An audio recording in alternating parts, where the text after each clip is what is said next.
I have spent time researching counties that have a small enough population where I feel like we could bring enough people to move in there to take over the sheriff's office and the school system in order to ensure that our values and our beliefs are propagated. And, is that not one of the most chilling things that you've ever heard somebody say? Like going in and subverting the local culture by just moving people in until they can control it and put their values forward. Now, you could make the argument that, well, their values are right, but who are you to tell other people that their values are wrong and yours are right? So, I mean, look at Jack Murphy, for God's sakes. Like, this guy is sitting here talking about, like, this guy, this grifter. Hey everybody, Beanie and Beater is back.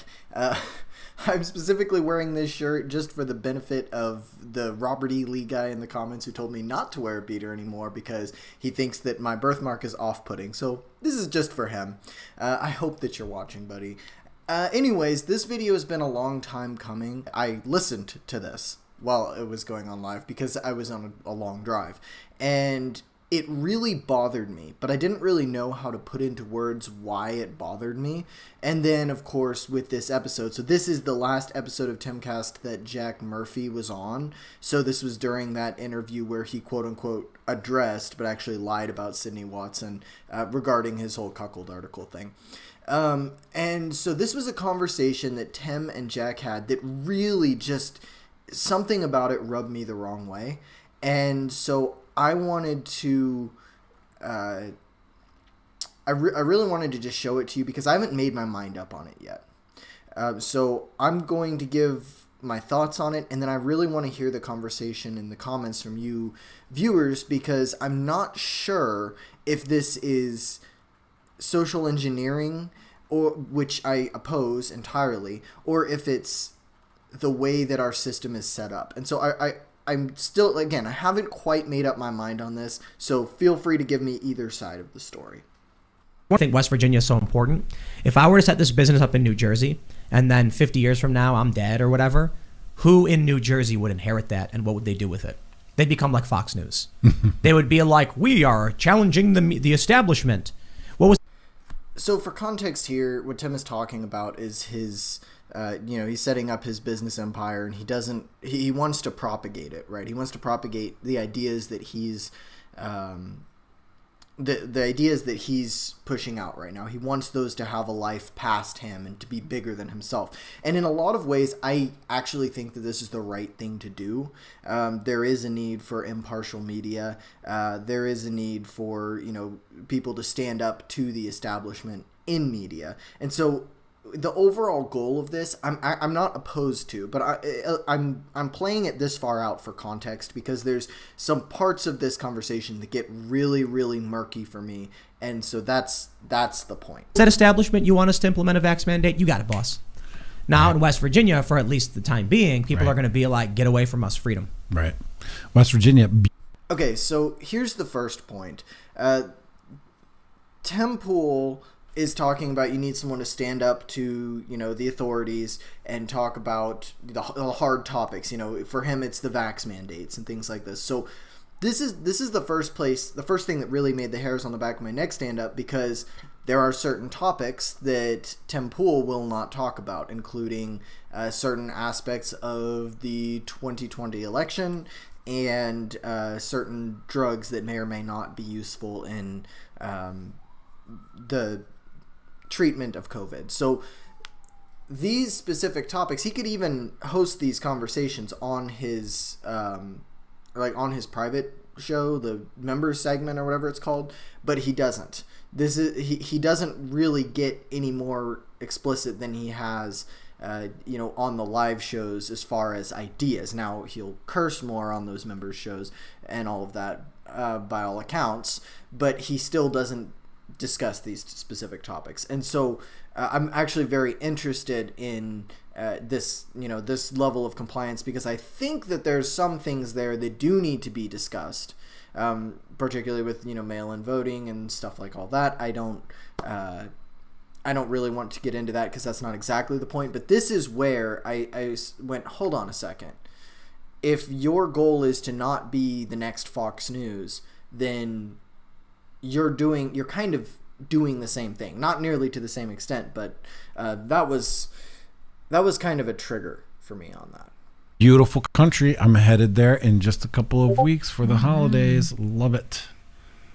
West Virginia, man. Yeah, good for you, Tim. It's better weather than, look, everybody's moving to Florida or Texas, and I'm like, man, but the weather. Florida, Texas, and Tennessee. That's what I keep hearing. Guys in the LO have been flocking to Tennessee, moving from Tennessee's all right. From New York. I'm sorry, I just can't take Jack Murphy seriously at all because of everything that's transpired since this. It's kind of funny that he's involved in this conversation, and he kind of eggs Tim on in the topics that I like really want to get to. So it's kind of interesting to have his perspective here, because I think what it does is it kind of lays bare his grift, and it kind of shows you exactly how much of a slimy person this guy is when you start breaking it down to the ideas. So it's great that he's on this. I just absolutely love that the guest for this segment was Jack Murphy. From Portland, from all over the country to Tennessee. It's beautiful, man. But I gotta tell you, man, I think Florida and Texas, I just think it's a mistake. They're overdeveloped. I was thinking about getting a small property in Texas and creating an Austin hub because there's so much activity going on with people moving there. And I looked at all the buildings and I looked at the cities and I was like, this is not a good idea. So the whole overdeveloped thing actually kind of bothers me, because Tim is the one who's, 100% like, get out of the cities, get out of the cities, get out of the cities. And he's talking about, I was looking to move to Austin. It's like, hang on a second.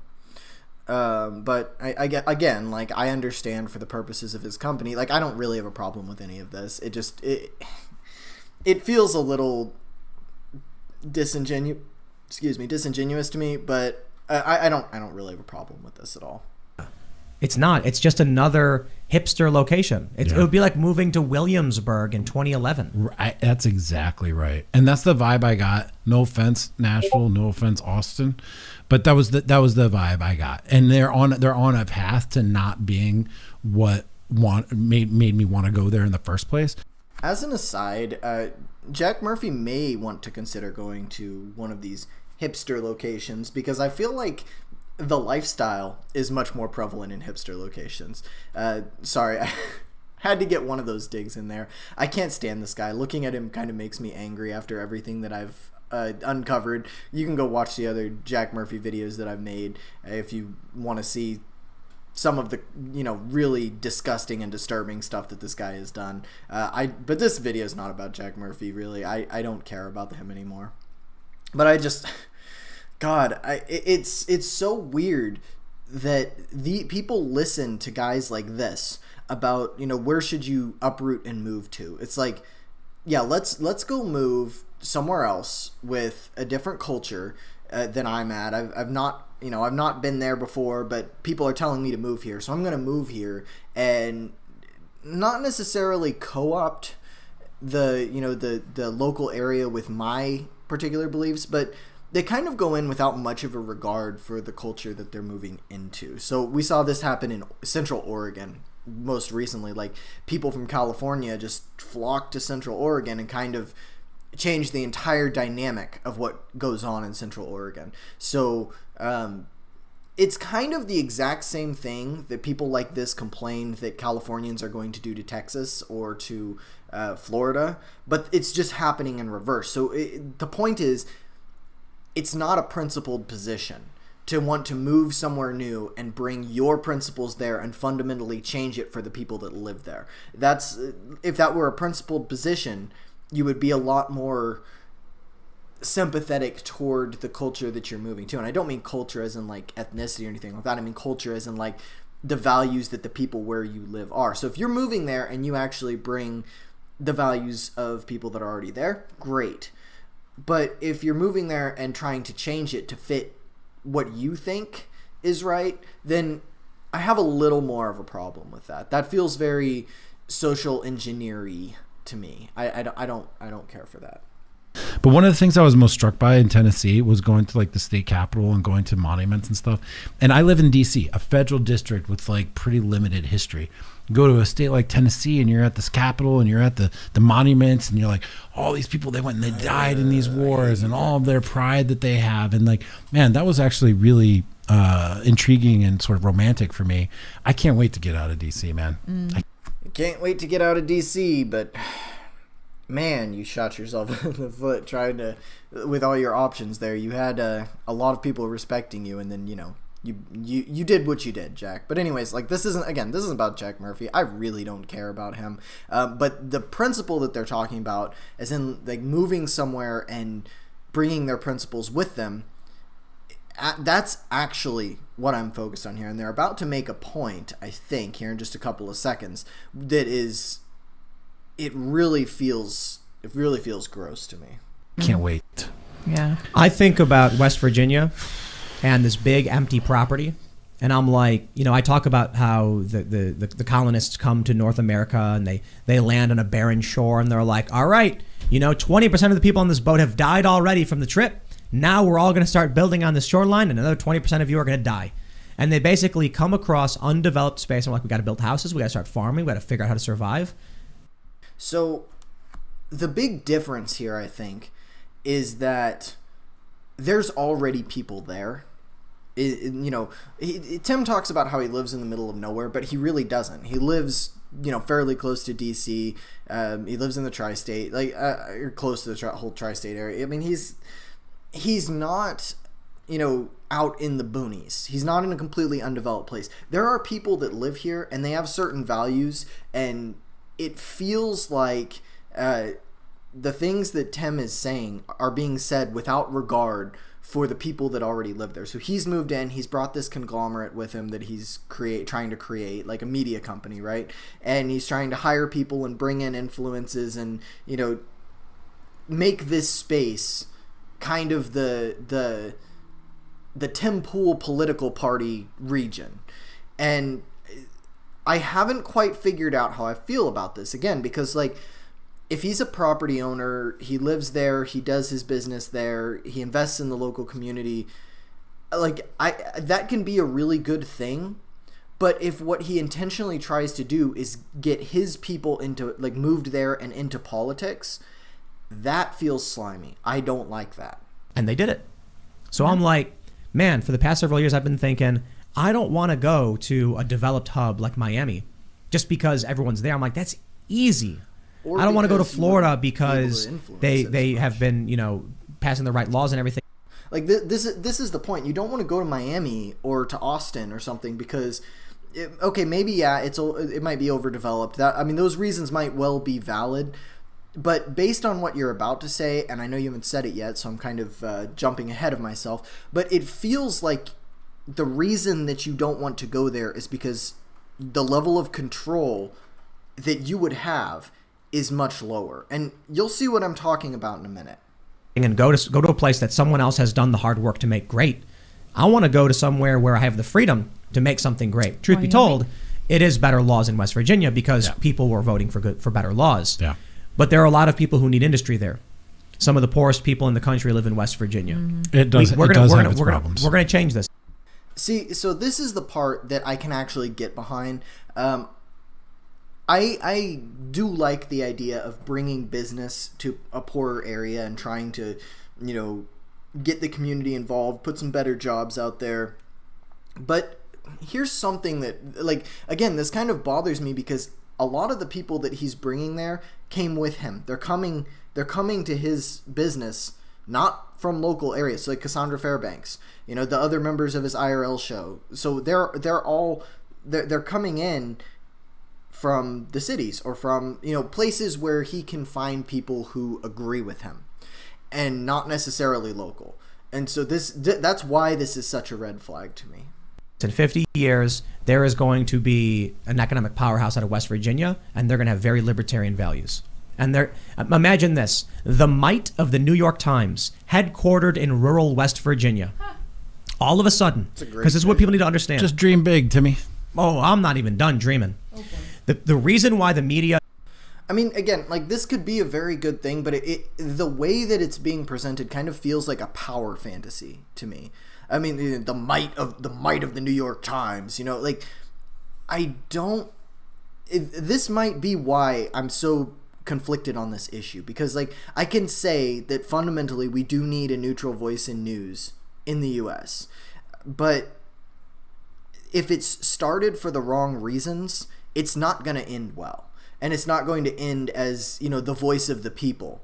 It's going to end as, you know, people that agree with me are going to ultimately run this club. And that's the way that this feels. That's why I wanted to talk about this. I've wanted to talk about this for like a month and a half, like since this episode of Tim Castaro went on air.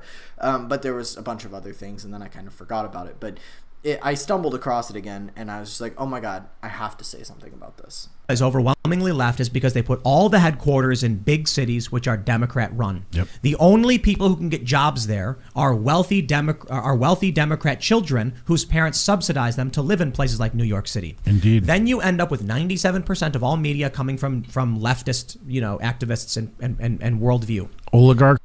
Okay, but here's the thing. Like, you're saying you don't want the leftist activists to be in news, which, okay, right, good. I agree with you. I'm 100% on your side. But instead, you're going to vet them. And you're going to be the one hiring them and, you know, bringing them on board and telling them, you know, this is what we expect of you. And obviously, it might be a pipe dream to think that there's ever going to be an unbiased news source in this country, right? Because the right is going to have their biases, the left is going to have their biases, and the center is generally composed of a lot of black-pilled people, like Tim. Very, very black-pilled. Everything that he tends to say is through the lens of everything is crashing down around us. And so I struggle with the idea that a media company that's being vetted by a bunch of people who think that, you know, things are coming to an end. I don't think that it's ever going to be as big as like the New York Times, because people don't like depressing news, right? They're like 24/7. People just don't like that. But also, it still is not going to be impartial. You're still going to be blinded by your biases, and particularly if you try to take it to an isolated region that's full of people only with your values, and you know you're the one doing the vetting process. I mean, there has to be a mixture of voices in the company itself, instead of, you know, look, we're reporting from this perspective. Because as much as you want to say that Timcast.com is unbiased, it is biased, right? It is absolutely biased.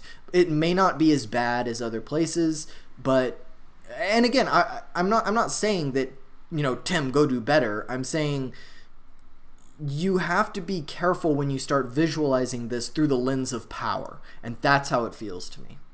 It's gonna oligarch. But what happens when you get a giant skyscraper for some reason in rural West Virginia surrounded by nothing?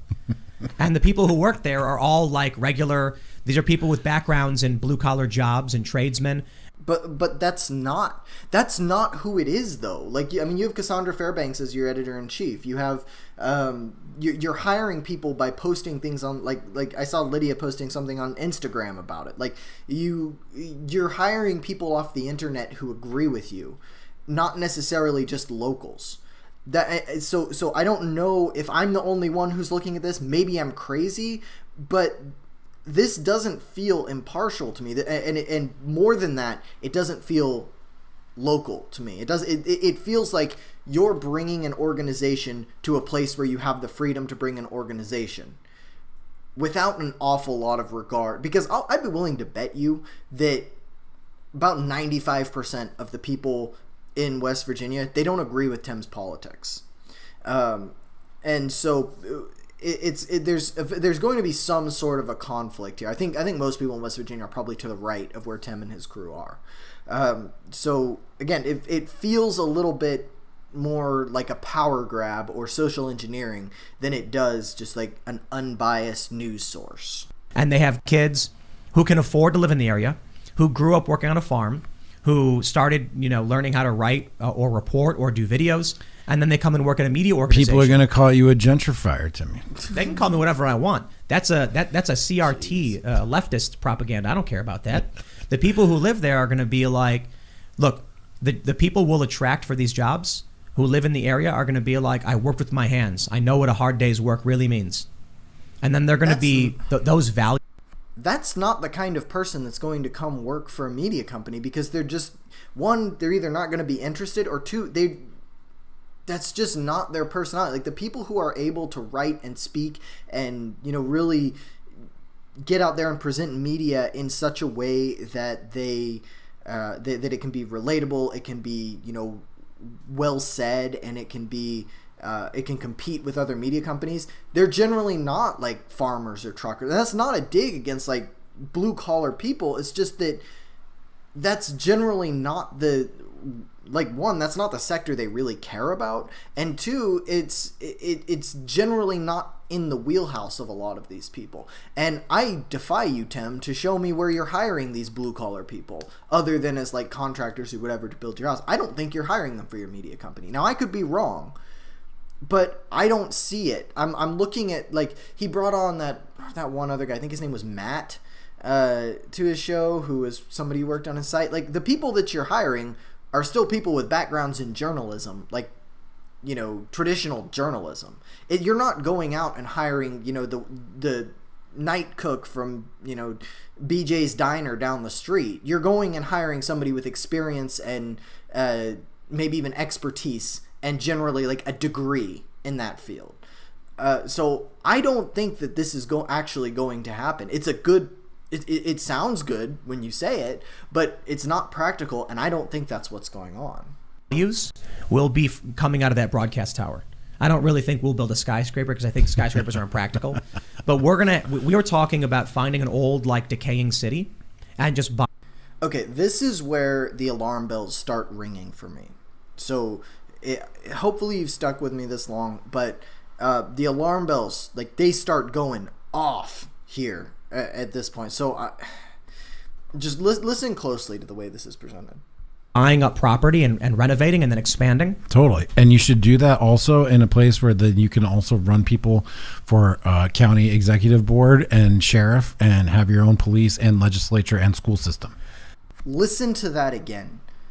Like, that's alarm bells just going crazy for me. When someone starts saying that, you're literally saying, like, move into a place where there's not very many people, and then you can run the sheriff, the police, the representatives, like, everything. It's all going to be like in your power. Like, you're the one controlling this. It's like, no, that's not okay. That's social engineering. You're trying to create this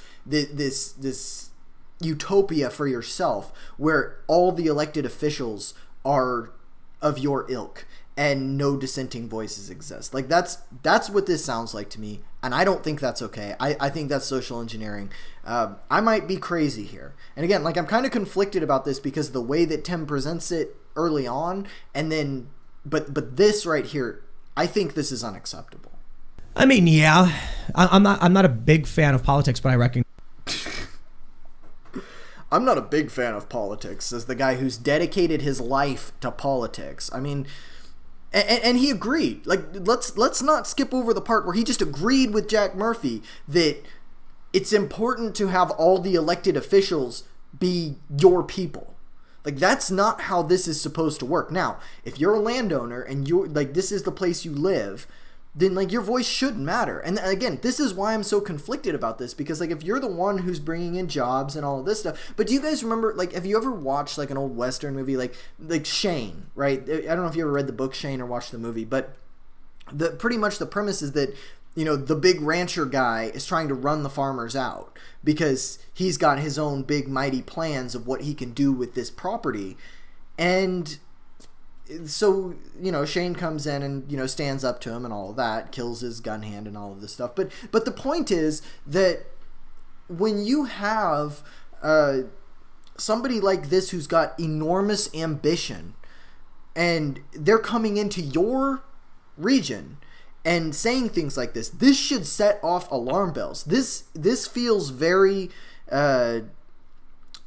it feels very power grabby to me, and I do not like it. But again, let me know what you think about this. Maybe I'm just crazy, but I don't like the way that this looks. If we don't do that, bad people will come in. I have spent time researching counties that have a small enough population where I feel like we could bring enough people to move in there to take over the sheriff's office and the school system in order to ensure that our values and our beliefs are propagated. And, is that not one of the most chilling things that you've ever heard somebody say? Like going in and subverting the local culture by just moving people in until they can control it and put their values forward. Now, you could make the argument that, well, their values are right, but who are you to tell other people that their values are wrong and yours are right? So, I mean, look at Jack Murphy, for God's sakes. Like, this guy is sitting here talking about, like, this guy, this grifter, like this I don't have enough. I don't have enough names for this guy. I hate this guy.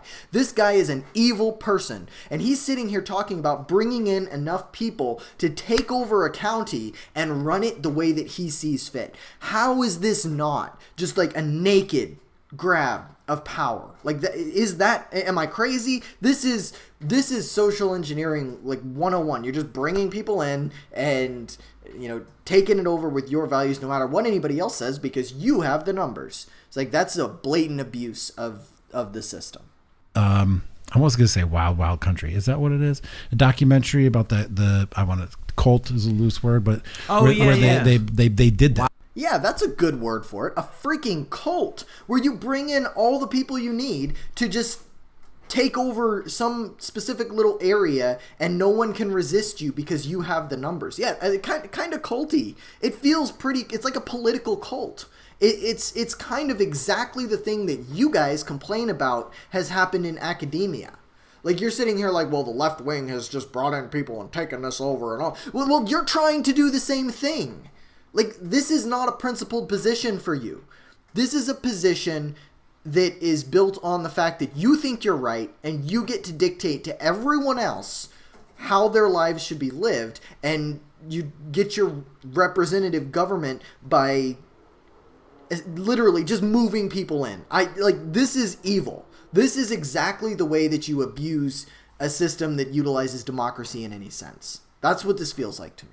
Wild West Virginia or something? No, that was separate. Oh. White and Wild is a different documentary about West Virginia. No, this was about a cult leader, an Indian guy, and they bought up all this property in some area, and then they tried to take over the council, the local board, and all the real estate there. Sounds like what you want to do. From the locals, for sure. A hubbub from the locals. Of course it did.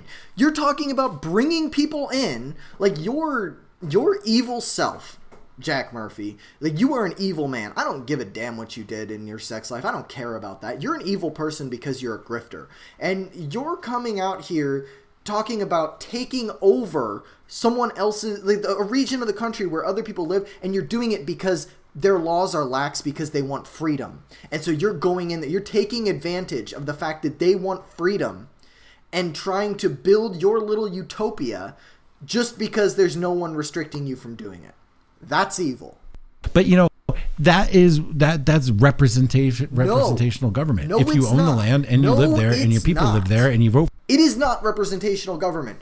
So what you did, in the strictest sense of the word, yes. But what you did is you searched a county to find the place where there's not enough people to push back against you, and then you took it over by just bringing in your buds. That's not okay. That's not the way representational government, I think it's representative government. Isn't that the phrase? I think that's the right phrase. Anyways, that's not representative government. You are abusing the hell out of the system. You guys are the ones who complain about like redlining and stuff like that. I mean, that's essentially, it's the same principle.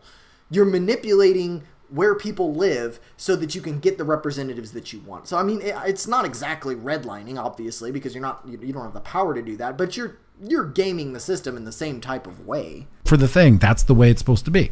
So do it, man. Yeah, we're doing it. I know you are. It's great. Tim, how can you sit there and agree with this? Like, this is ridiculous. You're the person who's supposed to be like liberty. You talked about, oh, let's, bring in, help the locals, like get them their, the new businesses, bring the money in, fix the economy, all this. No, that's not, you're agreeing with someone talking about, let's just move people in until we can take over this region of the country. What about the people that already live there? Like, this is like your standard, Western, or, how many movies have you seen where the plot is, big corporation stepping on the little guy? Trying to, finagle laws in order to make the most money or gain the most influence that they can at the expense of the people that have already lived there. Like, that's a common theme for movies. And do you know who you represent in that theme? The villain.